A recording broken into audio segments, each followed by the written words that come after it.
जय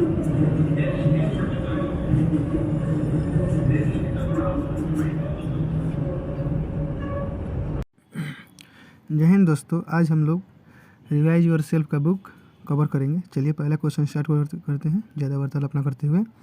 डीएनए में ग्वानिन और साइटोसिन के बीच हाइड्रोजन आबंधों की संख्या कितनी होती है? तो जो मित्रों डीएनए में साइटोसिन ग्वानिन और साइटोसिन के बीच हाइड्रोजन आबंधों की संख्या होती है 3। याद रखिएगा 3 होता है। नेक्स्ट क्वेश्चन हमारा, एडीज एजेप्टी रोग वाहक द्वारा कौन सी बीमारी संचारित होती है? एडीज एजेप्टी रोग वाहक द्वारा कौन सी बीमारी संचारित होती है? तो राइट आंसर हो जाएगा हमारा डेंगू हो जाएगा। कौन सा हो जाएगा? डेंगू हो जाएगा। याद रखिएगा डेंगू हो जाएगा। कौन सा हो जाएगा? डेंगू। एडीज एजेप्टी रोग का वाहक कौन सी बीमारी द्वारा संचारित होती है? तो डेंगू द्वारा होती है। नेक्स्ट क्वेश्चन हमारा है, प्रसिद्ध वैज्ञानिक गैलीलियो ने सर्वप्रथम टेलीस्कोप के माध्यम से कब आसमान को देखा था?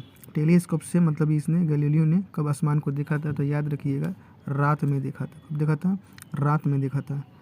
गैलीलियो ने आसमान को रात को देखा था। ब्लैक गोल्ड के नाम से किसे जाना जाता है? ब्लैक गोल्ड के नाम से किसे जाना जाता है? याद रखिएगा कोयला को जाना जाता है। कोयला को ब्लैक गोल्ड के नाम से जाना जाता है। कोयला को ब्लैक गोल्ड के नाम से जाना जाता है। नेक्स्ट क्वेश्चन है, किसी पदार्थ को उसकी अप्राकृतिक अवस्था में बदल देना ताकि वह खाने या पीने के योग्य न रहे क्या कहलाता है? ठीक है, अप्राकृतिक रूप में ना खाने ही लायक रहेगा और ना ही पीने ही लायक रहेगा, वो क्या कहलाता है? बस यही बता रहा है। तो याद रखिए विकृतीकृत कहलाता है। याद रखिएगा विकृतीकृत कहलाता है। ठीक है, नेक्स्ट क्वेश्चन हम लोग बढ़ते हैं। चुंबकीय प्रवाह क्षेत्र का एसआई मात्रक क्या होता है? याद रखिएगा वेबर होता है। चुंबकीय क्षेत्र का एसआई मात्रक क्या होता है? वेबर। याद रखिए प्रवाह अगर दिया रहेगा तो वेबर। ठीक है, फिर से बता रहे हैं, अगर प्रवाह लग जाए, चुंबकीय क्षेत्र का प्रवाह का एसआई क्षेत्रफल पूछेगा, चुंबकीय प्रवाह क्षेत्र का एसआई क्षेत्रफल पूछेगा तो याद रखिएगा वेबर होगा। ठीक है, और याद रखिएगा चुंबकीय क्षेत्र का एसआई मात्रक क्या होता है? तो टेस्ला होता है। ठीक है, नेक्स्ट क्वेश्चन, पुनरावर्तन सिद्धांत को किसने प्रस्तुत किया था? पुनरावर्तन सिद्धांत को किसने प्रस्तुत किया था? तो राइट आंसर हो जाएगा हमारा हैकेल ने, अल्बर्ट अर्नस्ट हैकेल ने। नेक्स्ट क्वेश्चन हमारा है, विसमजालिकता की खोज किसने किया था? विसमजालिकता का खोज याद रखिएगा किया है एफ ब्लैक्सली ने। याद थोड़ा नाम अटपटा है, बस इसको अच्छा से याद कीजिएगा। विसमजालिकता की खोज किसने की थी? एफ ब्लैक्सली ने। नेक्स्ट क्वेश्चन हमारा, अस्थायी चुंबक किसके उपस्थिति में किया जा सकता है? अस्थायी चुंबक किसके उपस्थिति में किया जा सकता है? तो याद रखिएगा 9 का हो जाएगा आपको बी, इस्पात की उपस्थिति में चुंबक। कौन सा चुंबक? अस्थायी चुंबक।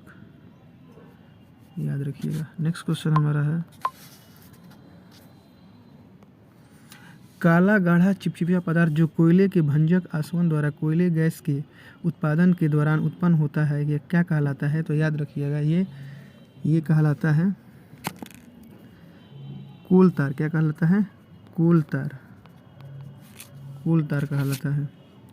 आगे हम लोग बढ़ते हैं, विद्युत केंद्रों से उत्सर्जित कौन सी गैसें अम्लीय वर्षा का कारण बनती है? विद्युत केंद्रों से उत्सर्जित कौन सी गैसीय अम्लीय वर्षा का कारण बनती है? तो याद रखिए सल्फर डाइऑक्साइड। याद रखिए कौन सा?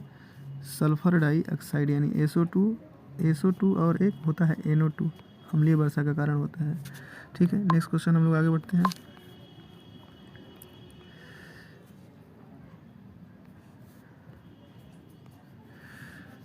क्रैकिंग प्रक्रिया में किसका उत्पादन किया जाता है? क्रैकिंग प्रक्रिया में किसका उत्पादन किया जाता है? तो याद रखिए क्रैकिंग प्रक्रिया में पेट्रोल का उत्पादन किया जाता है। पेट्रोल का क्रैकिंग प्रक्रिया में किसका उत्पादन किया जाता है? तो पेट्रोल का उत्पादन किया जाता है।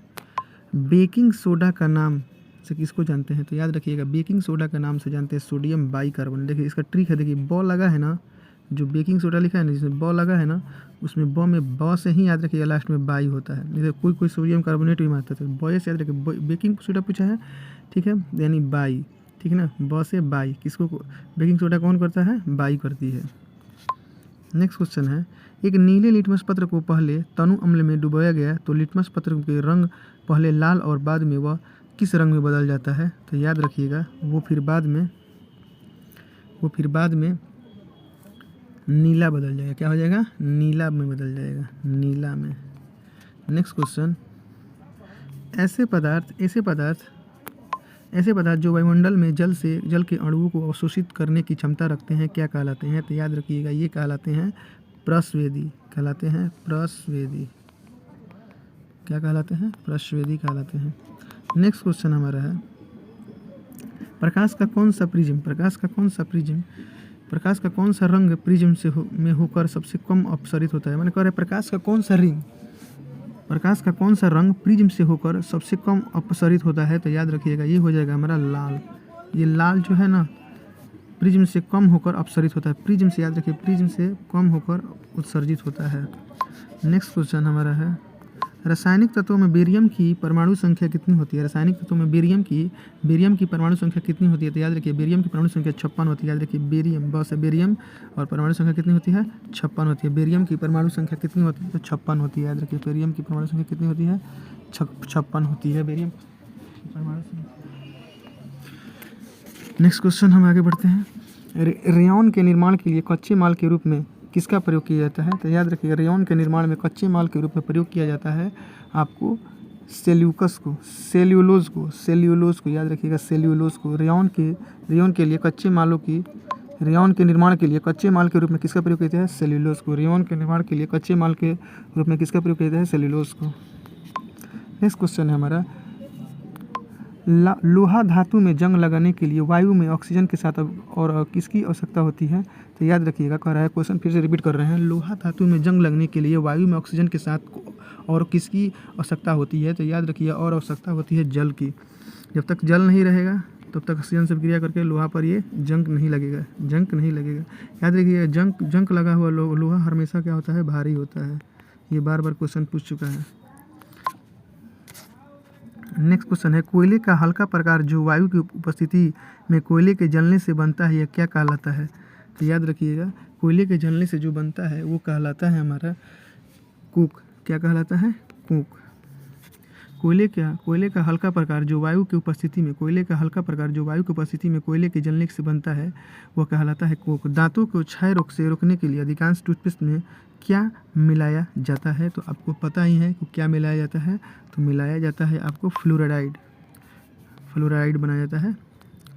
फ्लोराइड देखिए यहाँ पर दिया है, ऑप्शन दिया है, फ्लोराइड जो है ना यही होगा।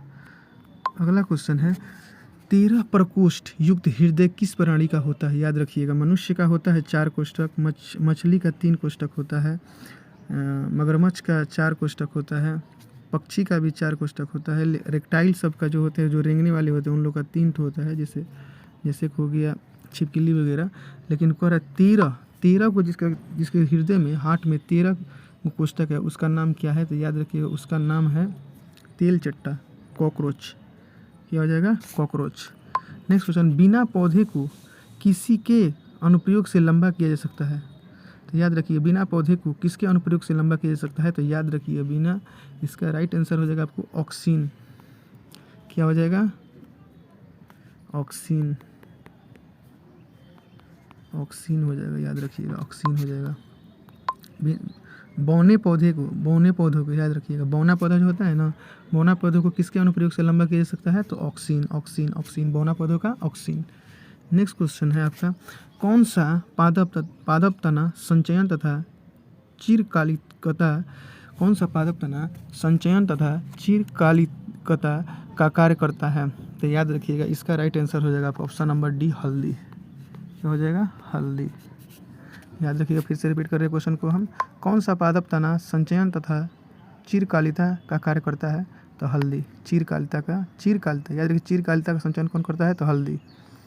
नेक्स्ट क्वेश्चन, रासायनिक पदार्थ जिसमें एक पदार्थ बहुत बारीक कणों के रूप में एक दूसरे पदार्थ में प्रक्षेपित रहता है, क्या कहलाता है? तो याद रखिए, इसका राइट आंसर हो जाएगा आपको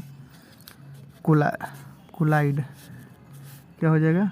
कोलाइड। क्या हो जाएगा हमारा? कोलाइड हो जाएगा। नेक्स्ट क्वेश्चन है, जैव वर्ग की मूल यूनिट क्या है? जैव वर्ग की मूल यूनिट क्या है? याद रखिएगा, जैव वर्ग की मूल यूनिट है जीनोटाइप। क्या होता है? जीनोटाइप। देखिए, जैव से जैव, जस से जीनोटाइप, जैव से जैव और जस से जीनोटाइप। ठीक है। नेक्स्ट क्वेश्चन हम लोग चलते हैं, अग्निशामक में किस गैस का प्रयोग किया जाता है? अग्निशामक में किस गैस का प्रयोग किया जाता है? तो याद रखिए, अग्निशामक में कार्बन डाइऑक्साइड यानी CO2 का निर्माण किया जाता है।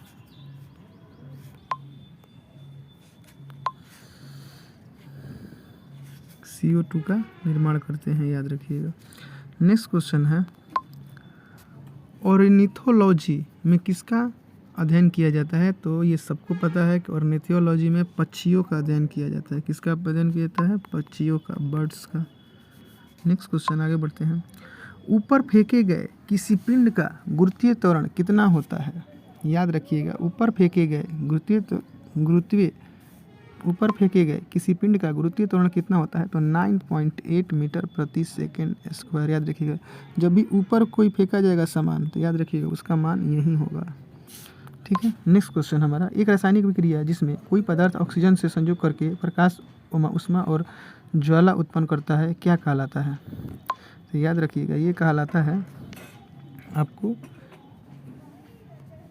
दहन कहलाता है। क्या कहलाता है? दहन कहलाता है, याद रखिएगा। 30 का हो जाएगा बी, दहन। एक रासायनिक विक्रिया जिसमें कोई पदार्थ ऑक्सीजन से संयोग करके प्रकाश, ऊष्मा और ज्वाला उत्पन्न करता है, यह क्या कहलाता है? दहन कहलाता है।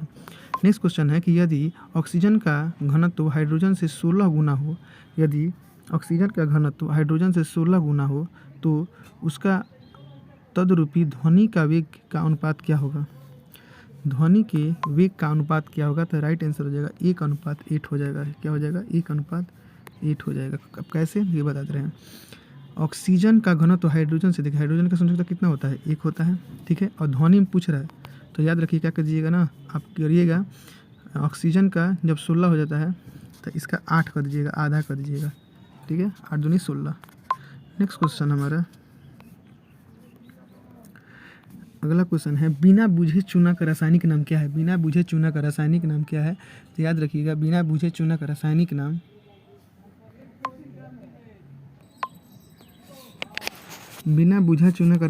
क्या है? तो याद रखिएगा, ऑप्शन नंबर बी होगा, कैल्शियम ऑक्साइड हो जाएगा। क्या हो जाएगा? कैल्शियम ऑक्साइड हो जाएगा। बिना बुझे चूना का रासायनिक नाम क्या है? तो याद रखिएगा, बिना बुझे चूना का रासायनिक नाम है कैल्शियम ऑक्साइड। क्लोरोबेंजीन तांबे की मौजूदगी में गर्म करने पर कौन से रंग की ज्वाला उत्पन्न करता है? तो याद रखिएगा, ऑप्शन नंबर सी हो जाएगा, नीला और हरा। ठीक है। क्वेश्चन है, फिर से रिपीट करते हैं, क्लोरोबेंजीन तांबे की मौजूदगी में गर्म करने पर कौन सा रंग ज्वाला उत्पन्न करता है? तो नीला, हरा। नेक्स्ट क्वेश्चन है, तेज चल रही ट्रेन में एक बंद कंटेनर में वायुमंडलीय दाब और कच्छ तापमान पर कुछ गैस भरी हुई है, गैस के तापमान क्या होगा?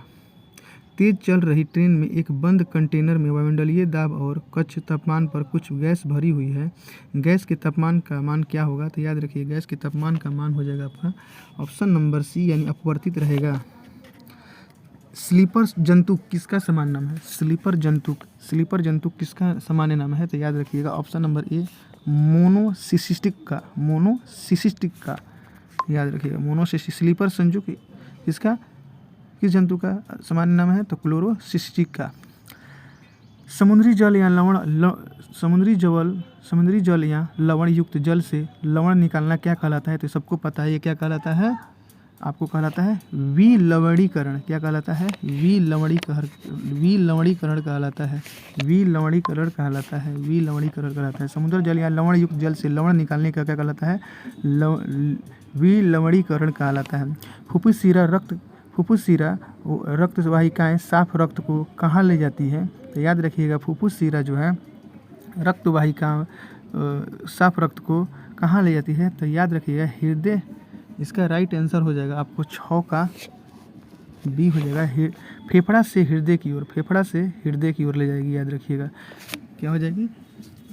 फेफड़ा से हृदय की ओर ले जाएगी। फुफ्फुस शिरा रक्त वाहिकाएँ साफ रक्त को कहाँ ले जाती है? तो फेफड़ा से हृदय की ओर ले जाती है। नेक्स्ट क्वेश्चन हमारा है, मृदा द्वारा जल के अवशोषण से संबंधित संधान कौन सी क्रिया कहलाती है? तो याद रखिए कौन सी क्रिया? आसवन, कोशिका, ध्रुवपातन, स्पंदन। तो याद रखिएगा राइट आंसर हमारा ऑप्शन हो जाएगा केशिका हो जाएगा। क्या हो जाएगा? केशिका हो जाएगा। केशिका हो जाएगा। हरी पत्तियों का पौधा लाल रोशनी में रखने पर कैसा दिखाई देगा? तो याद रखिएगा आंसर हो जाएगा ऑप्शन नंबर सी, काला हो जाएगा। अगला है, जब तरल और उसके आसपास के बीच का तापमान का अंतर दुगुना हो जाता है तो ऊष्मा का हानि की दर क्या होती है? तो याद रखिएगा ऊष्मा की दर की हानि होती है दुगुनी होती है। दुगुनी होती है। नेक्स्ट क्वेश्चन हमारा,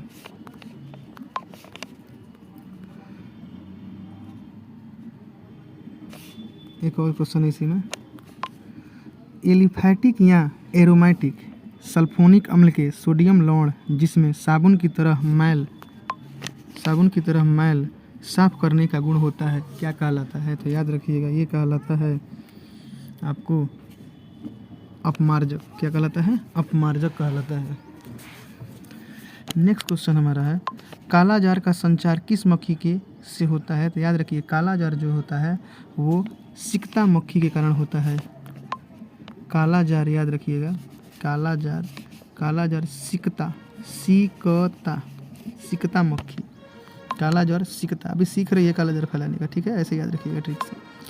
अम्लीय वर्षा में किसकी मात्रा अधिकतम होती है? तो याद रखिएगा SO2 की मात्रा सबसे अधिक होती है। किसकी मात्रा सबसे अधिक होती है?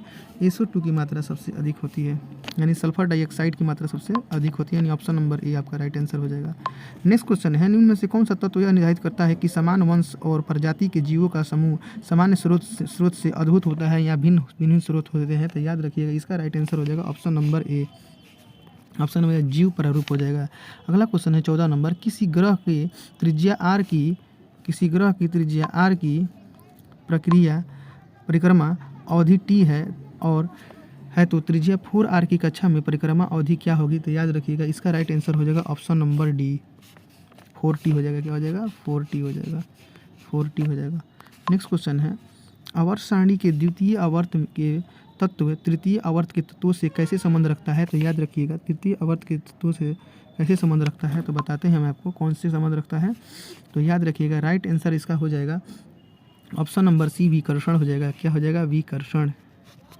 विकर्षण हो जाएगा।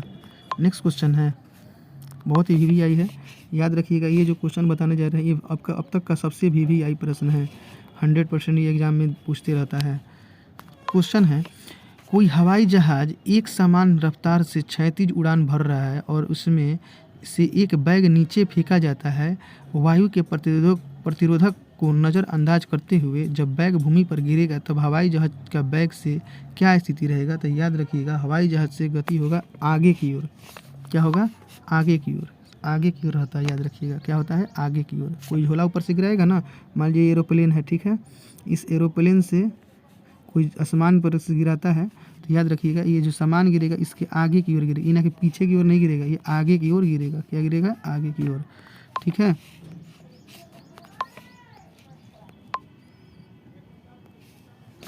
अगला है, जीवाणुओं का संक्रमण करने वाले विषाणुओं को क्या कहा जाता है? जीवाणुओं का संक्रमण करने वाले विषाणुओं को क्या कहा जाता है? तो याद रखिएगा राइट आंसर हो जाएगा आपका ऑप्शन नंबर बी, जीवाणु विभोजी हो जाता है। क्या होता है? जीवाणु विभोजी हो जाता है। नेक्स्ट क्वेश्चन है हमारा, ये भी बहुत ही VVI प्रश्न है।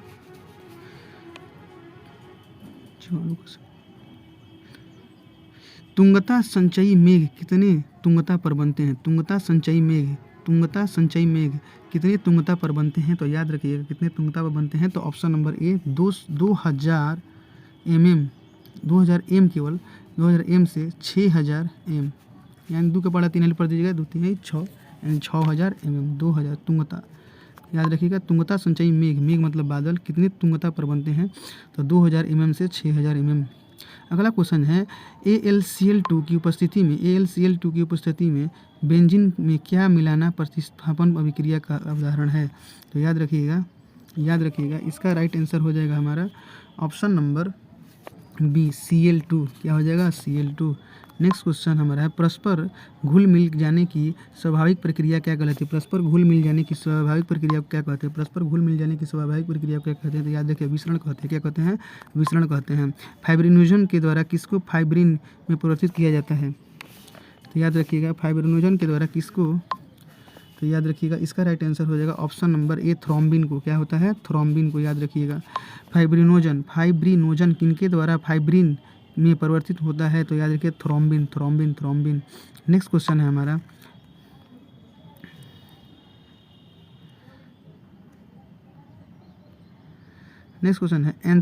एंथोसिरोस का कैप्सूल एंथोसिरोस के प्यूनेरिया से भिन्न होता है क्यों? तो याद रखिएगा इसलिए भिन्न होता है क्योंकि इसमें इलेटर नहीं होते हैं। क्या नहीं होते हैं? इलेटर नहीं होते हैं। याद रखिए इसमें क्या नहीं होते हैं? इलेटर नहीं होते हैं। एंथ्रोसिस कैप्सूल एंथोसिरोस के प्यूनेरिया से भिन्न होता है क्योंकि इसमें इलेटर नहीं होते हैं। अगला क्वेश्चन है मानक के अनुसार परीक्षण किए गए प्रयोगशाला में पशुओं के 50% को मारने के लिए किस घातक खुराक का उपयोग किया जाता है? तो याद रखिएगा ये हो जाएगा आपको ऑप्शन नंबर ए LD50 का प्रयोग किया जाता है। नेक्स्ट क्वेश्चन है हमारा सूचित किया जाता है कि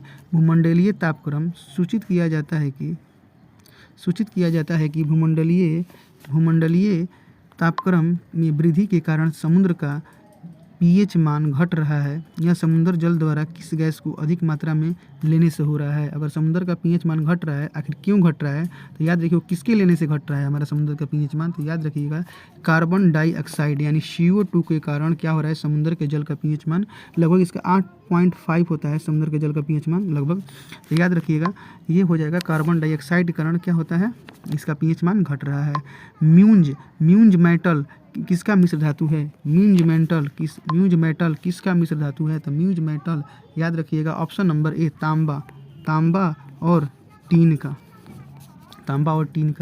याद रखिए म्यूंज मेटल याद रखना है। म्यूंज मेटल का किसका मिश्र धातु है? तो म्यूंज मेटल तांबा और टीन का। याद रखिए म्यूजिक लगाकर तांबा टीन पीट रहे हैं। भाई म्यूजिक हमको लगाना है तो म्यूजिक कैसे लगेंगे? तांबा और ले लेंगे, एक तरफ टीना ले लेंगे और ढम बजाते रहेंगे तो क्या है? जब म्यूजिक बजेगा। यानी म्यूज मेटल यानी मेटल। आपको जानते हैं कि मेटल माने क्या होता है? समझ में आ रहा है ना? मेटल यानी किसको बोलते हैं? मेटल माने होता है धातु, नॉन मेटल माने होता है अधातु। अगला क्वेश्चन है हमारा रासायनिक ऊर्जा से विद्युत ऊर्जा में परिवर्तित किसके द्वारा किया जा सकता है? तो ये बच्चा जानता है। 26 का आपका आंसर हो जाएगा ऑप्शन नंबर बी बैटरी। क्या हो जाएगा? बैटरी हो जाएगा। रासायनिक ऊर्जा से विद्युत ऊर्जा में परिवर्तित किसके द्वारा किया जा सकता है? तो याद रखिए बैटरी के द्वारा किया जा सकता है। अगला है हृदय से संबंधित बीमारी जानने हेतु किसका प्रयोग किया जाता है? बच्चा भी यही जानता है क्वेश्चन को। क्या हो जाएगा? ECG हो जाएगा। क्या हो जाएगा? ECG हो जाएगा। क्या हो जाएगा? ECG हो जाएगा। क्या हो जाएगा? ECG हो जाएगा। याद रखिएगा। अगला क्वेश्चन है और हमारा आज का लास्ट क्वेश्चन है प्रत्येक गर्म वस्तु से कौन से किरण का उत्सर्जन होता है? प्रत्येक गर्म वस्तु से कौन से किरण का उत्सर्जन होता है? तो याद रखिएगा प्रत्येक गर्म वस्तु से अवरक्त किरणों का उत्सर्जन होता है। प्रत्येक गर्म वस्तु से कौन से किरण का उत्सर्जन होता है? तो प्रत्येक गर्म वस्तु से अवरक्त किरणों की उत्सर्जन होती है। तो मित्रों आप लोग इस चैनल को ऑनलाइन ट्रिक क्लासेस को सब्सक्राइब करना ना भूलिएगा और साथ ही साथ like, comment, share and subscribe करना ना भूलिएगा। थैंक यू मित्रों। और लास्ट में आप लोग को बोलते हैं जय हिंद मित्रों। Bye bye.